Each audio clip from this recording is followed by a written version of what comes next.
So with this proclamation, we are hereby honoring the incredible sacrifice and heroism of millions of Americans who served in World War II, along with the unprecedented mobilization, home front that helped deliver this great triumph. All Americans should take pride in what these incredible patriots have achieved. So I just want to say happy Victory Day to all. So we are celebrating every year now. I can guarantee for 4 years, but I think after that we're going to have 2 Victory Days, World War I and World War II. This is World War II Victory Day. In the future, we're going to have a major celebration of each day. We're not going to have days off because we don't have enough days in the year. We have too many celebrations already. But we're going to have Victory Day and for World War I, World War II. And without us, those wars would not have been won. I think we can say that, would not have been won. And I think it's time that the United States starts taking credit for their achievements. And I really believe it's a shame. You know, I was watching for the last week, and I noticed France, I noticed other countries all getting ready for Victory Day. And I said, that's sort of strange, because David just added something. He said, we also rebuilt the world. And I didn't have that, and I should have that. That was a big factor. But I noticed all of the countries, Russia, having a big day tomorrow. And by the way, they lost millions of people, and they were absolutely a major factor. But there was no major factor like us. We won the war. And we won it with the help of others. But everybody was celebrating but the United States of America. And I said, you know, I think it's time that we start celebrating victory. And that's what we're doing. So now for the reason that we're here, but I asked David, would it be appropriate if I did that? He said, absolutely. That's a big thing that we're doing on your swearing in. Very big thing. But now for the real reason, and a reason that I'm very proud of because he's been my friend for a long time. We're swearing in our next ambassador to the People's Republic of China. What timing, David, what timing? Only you could have picked this timing. It's your fault. I picked him a long time ago, but it just happened to come due on a pretty important date. But our friend David Perdue, Senator David Perdue, joining David this afternoon are his incredible wife, Bonnie, been at his side for a long time. Their sons, David and Blake, their daughter-in-law, Danielle, and daughter-in-law, Charlotte, and their grandsons, David, Hudson, and Jack. That's a beautiful family. Congratulations. I didn't think you had it in you, David. That's really something. That's pretty amazing. Look at that. Our new ambassador brings to this position a lifetime of experience at the highest levels of business and politics, and he is at the highest level. Over 4 decades in business, he rose to lead several major American corporations, including as the president and CEO of the footwear giant Reebok, where he did very well, he did a great job, and later CEO of Dollar General. Likewise, he did a great job. David also lived and worked in Singapore and Hong Kong for several years, developing a wealth of experience negotiating and doing tremendous business deals for lots of different leaders that he worked with. Following his tremendous business success as an executive, David stepped forward to serve America in government, and as we all know, in 2014 he was elected United States Senate in Georgia, and he was very popular, very respected from day one. He served on the Senate Foreign Relations Committee and was a tremendous partner to our administration during my first term. I dealt with him a lot, and he solved a lot of problems. Now I'm entrusting David to help manage one of America's most complex and consequential foreign relationships, and I know he'll do a fantastic job. As our lead diplomat in Beijing, David will work to promote American interests and stability in the Indo-Pacific, help stop the flood of Chinese fentanyl across our borders, which we have to do. We lost, I believe, 300,000 people last year. Seek fairness and reciprocity for the American worker, ensure the safety of our citizens overseas and promote peace in the region and in the world.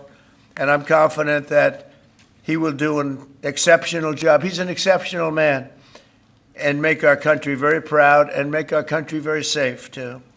So, David, I want to congratulate you. This is as big as it gets, and the timing is unbelievable, but it's time that we have somebody like this. This is a very, very extraordinary man, and you're going to do a fantastic job.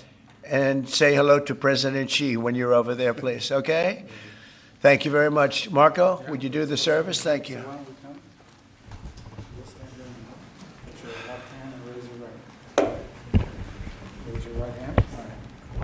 I, state your name. I, David Perdue, Do solemnly swear do solemnly swear that I will support and defend that I will support and defend the Constitution of the United States the Constitution of the United States against all enemies, against all enemies, foreign and domestic, foreign and domestic, that I will bear true faith that I will bear true faith and allegiance and allegiance to the same, to the same, that I take this obligation freely that I take this obligation freely without any mental reservation without any mental reservation or purpose of evasion, or purpose of evasion, and that I will well and that I will well and faithfully discharge and faithfully discharge the duties of the the office duties of the office on which I am about to enter. in which I'm about to enter. So help me God. So help me God.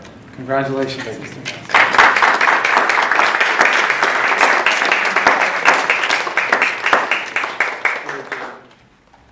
David, would you like to say something? Mr. President, I'm humbled to be in this office today. I love what you've done with this office. I like the Declaration of Independence. I want the world to know that I know this man personally. He loves this country, and I am glad to be your man in China. Thank you. Thank you, David. I think just for the sake of formality, here we go, David. Come on up. Come on up here, Bonnie. That's what it's all about, right?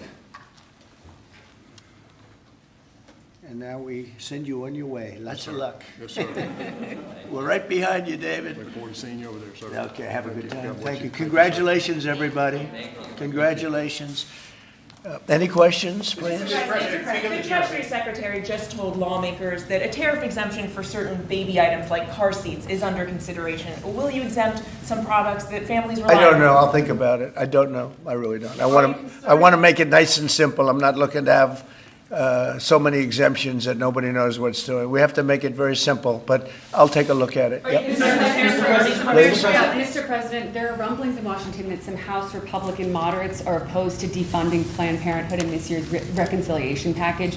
What do you say to those members, and are you supportive of? Well, I don't know yet. I have to see, because you're just telling me that for the first time. We'll work something out. Mr. President, what are you hoping that your representatives will get out of the talks in Switzerland on China? And secondly, what does China need to do on fentanyl specifically? What do you want to see done? Well, they have to stop fentanyl from coming in. That'll be a very big part.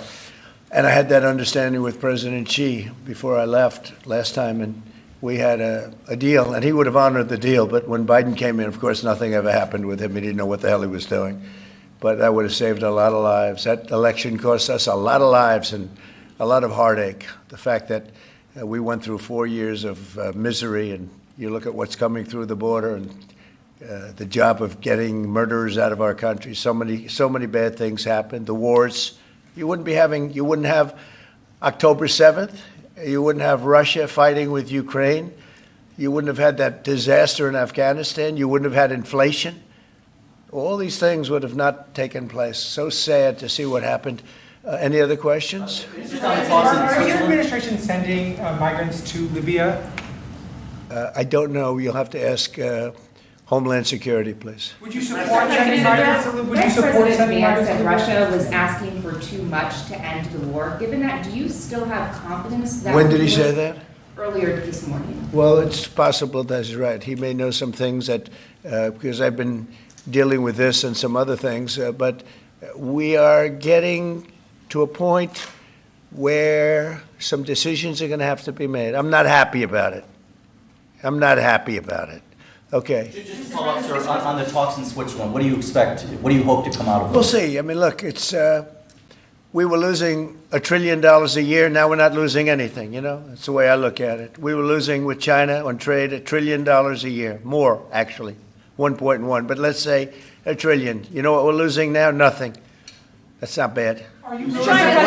President, are you planning a new ceasefire and hostage deal proposal for Israel and Hamas before you head over to the region next week? Where? Where? In Gaza. In Gaza. Well, we're going to see what's happening. There's a lot of talk going on about Gaza right now. You know that, right? So you'll be knowing probably in the next 24 hours. Are you taking diplomatic actions between the war in India and Pakistan? What's your position? Oh, it's so terrible. My position is I get along with both. I know both very well, and I want to see them work it out. I want to see them stop. And hopefully they can stop now. They've gone tit for tat. So hopefully they can stop now, but I know both. We get along with both countries very well, good relationships with both, and I want to see it stop. And if I can do anything to help, I will be there. Mr. President, China says By the way, unrelated, but I guess it's all related when you look at the world nowadays. Rwanda and the Congo, we've made a lot of progress in getting that disaster stopped. We've had a very talented person over there, and we've made a lot of progress with Rwanda and Congo fighting a very violent war, by the way. China says in order to have substantive negotiations, you have to bring down your 145% tariffs. Are you open to pulling back your tariffs in order to get China to the negotiating table? No. Mr. President, Senator Tillis has come out against Ed Martin as U.S. Attorney. Do you have any response to that? Well, it's disappointing because, I know Eddie's very talented. Crime is down in Washington, D.C., street crime, violent crime by 25%. And people have seen, they've noticed a big difference. So I didn't know that, but if anybody voted against him, I feel very badly about it, only in the sense that in this short period of time that he's been there, crime is down 25% in Washington, D.C., but that's really up to the senators. If they, feel that way, they have to vote the way they vote. They have to follow their heart, and they have to follow their mind. Mr. President, when you're referring to the Persian Gulf as the Arabian Gulf, are you going to make that announcement on your trip? They're going to ask me about that when I get there, and I'll have to make a decision. So you haven't made a decision yet? I don't want to hurt anybody's feelings. I don't know if feelings are going to be hurt. Why have a case right over here? It's called Gulf of America, and I guess a lot of people get ideas from us. But the Gulf of America was something I thought should have been named a long time ago. I'm going to be given a briefing on that. It was just done. And I'll make a decision. Is it the U.S. position that Iran can have an enrichment program as long as it doesn't reach a weapons? We haven't made that decision yet. We will, but we haven't made that decision yet. Yeah.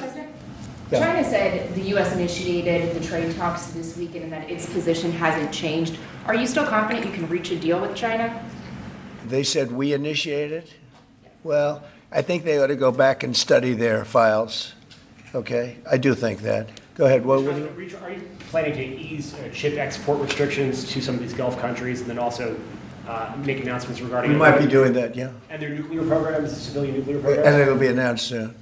And you're to help them develop some nuclear power? Well, we're going to take a look. We're going to take a look. But, we had really a very good, as you know, we had a very good outcome with the Houthis, and we honor their word. I mean, they made a commitment, and we dealt with other countries that were close to them and their surrogates, and we honor all of their words. We'll see what happens, but I think, I believe that hopefully that's over with, and they'll leave the ships alone, just leave those ships alone.